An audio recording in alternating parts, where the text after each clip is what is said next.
Coca Cola કે Pepsi પીવાનો આગ્રહ રાખતા હોવ છો તો થઈ જાઓ સાવધાન, કારણ કે તેમાં HIV એડ્સના વાયરસ હોઈ શકે છે. આ દાવો અમે નથી કરી રહ્યા, પણ આવો દાવો કરવામાં આવી રહ્યો છે સોશિયલ મીડિયામાં વાયરલ થઈ રહેલો એક મેસેજમાં. ત્યારે આ મેસેજ સાચો છે કે ખોટો, જોયા ખાસ રિપોર્ટમાં.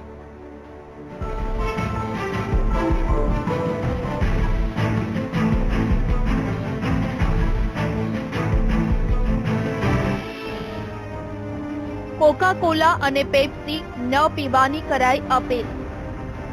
સોશિયલ મીડિયામાં વાયરલ મેસેજમાં કરાઈ અપીલ.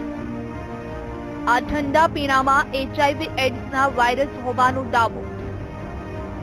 શું તમારા સ્વાસ્થ્ય સાથે થઈ રહ્યા છે ચેડા? ઉનાળાની શરૂઆત થઈ છે અને ઉનાળાની કાળઝાળ ગરમીમાં લોકો ઠંડા પીણાનો આગ્રહ રાખતા હોય છે.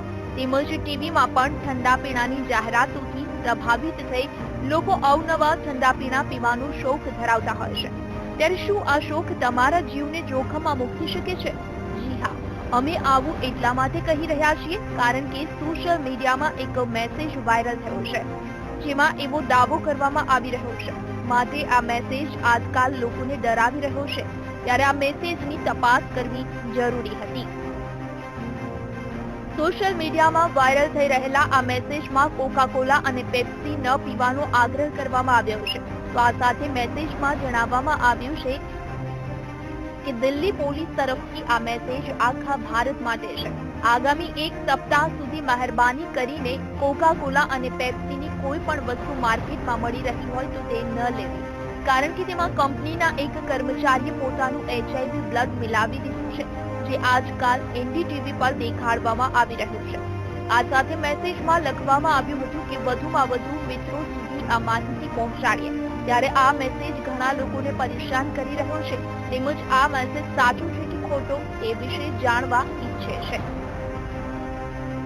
વીટીવીની ટીમ દ્વારા વાયરલ થઈ રહેલા મેસેજની ઇન્ટરનેટ પર પડતાલ કરવામાં આવી. તેમજ એ જાણવાનો પ્રયાસ કરવામાં આવ્યો કે આ મેસેજ કેટલો સાચો છે. ત્યારે વાયરલ મેસેજમાં બે બાબત પર લોકોનું સૌથી વધુ ધ્યાન ખેંચાયું છે. પહેલી વાત એ છે કે કોકા-કોલા અને પેપ્સીમાં HIVના વાયરસ છે. આ ઠંડુ પીણું ભારતભરમાં વહેંચાઈ રહ્યું છે. તેમજ યુવાનોમાં આ ઠંડા પીણાનો ક્રેઝ સૌથી વધુ જોવા મળે છે.